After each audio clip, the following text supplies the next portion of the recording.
NCP নেতা আছে, ভাটি বাংলার সিংহপুরুষ জনাব লুৎফুজ্জামান বাবর ভাইকে নিয়ে কুরুচিপূর্ণ অজস্র বক্তব্য দিয়েছে। এর আগেও বিএনপির ভারপ্রাপ্ত চেয়ারম্যান সহ বাংলাদেশ জাতীয়তাবাদী দলের সকল নেতৃবৃন্দর নামে তার বক্তব্য দিয়ে অভ্যস্ত আছে।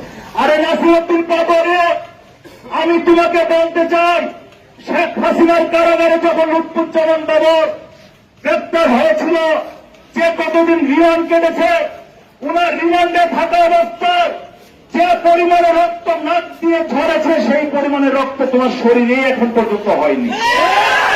এখন মনে হয়ে গিয়েছে, কারণ 5 তারিখের পরে তো তোমরা আলহামদুলিল্লাহ স্বাস্থ্য চেহারা মাশাআল্লাহ হয়েছে। 5 তারিখে আগের চেহারা মিলিয়ে দেখো। বাংলাদেশের ছাত্র জনতা, বাংলাদেশের মানুষ তোমাদের হাতের দিকে তাকিয়ে, তোমাদের চেহারার দিকে তাকিয়ে কিন্তু শেখ হাসিনার বড় অভ্যুত্থান ঘটায়নি। বাংলাদেশের মানুষ চেয়েছে একটা স্থিতিশীল সরকার, বাংলাদেশের মানুষ চেয়েছিল একটা ভোটের অধিকার, বাংলাদেশের মানুষ চেয়েছিল কথা বলার অধিকার। সবকিছু মিলেই কিন্তু 24 আগস্ট হয়েছে, 5 আগস্ট হয়েছে, যেটা জুলাই অভ্যুত্থানের মাধ্যমে শেখ হাসিনার পতন ঘটেছে। আমরা দেখেছি শেখ হাসিনার যে দলটা ছিল স্বৈরাচার আওয়ামী লীগ, তারাও বারবার মুক্তিযোদ্ধাদেরকে ব্যস্ত বিক্রি করতো মুক্তিযোদ্ধার দল।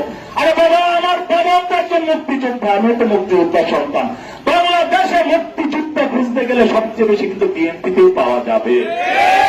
বাংলাদেশটাতে আপনারা জানেন, আমার চেয়ে ভালো সাংবাদিক ভাইয়ারা, প্রিয় বন্ধুরা যারা আছেন, যে কতজন ছাত্র জনতার আন্দোলনে মানুষ শহীদ বরণ করেছেন, এর মধ্যে বেশিরভাগই বাংলাদেশ জাতীয়তাবাদী দলের বিভিন্ন অঙ্গ সহযোগী সংগঠনের নেতৃবৃন্দ।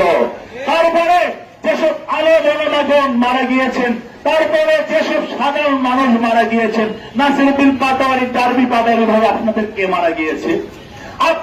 আপনারা যদি এনসিপি ব্যানার নিয়ে রাজনীতি করে পেট ফুলাবেন, এটা জানলে বাংলাদেশের মানুষ আপনাদেরকে অনেক আগে প্রত্যাহার করত। আমরা চাই বাংলাদেশের ঐক্য, আমরা চাই না আর কোন ঐক্য বিনষ্ট হোক।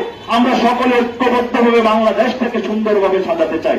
যে বাংলাদেশটাকে 1971-এর পর তলাবিহীন ঝুড়ি করে গিয়েছিল শেখ মুজিব, সেই বাংলাদেশটাকে সেই 16.5 বছর একটু একটু করে সব পয়জনিকের মাধ্যমে ধ্বংস করে গিয়েছে শেখ হাসিনা।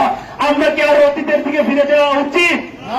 যদি উচিত না হয়, ডার্বি পাটোয়ারি আপনার কাছে অনুরোধ করে বলতে চাই, সরকারে কে বলতে চাই, আপনি আমাদেরও পয়সা নিশ্চিত হবে। তার কোন বাংলাদেশের মানুষ আপনাকে ক্ষমা করবে না।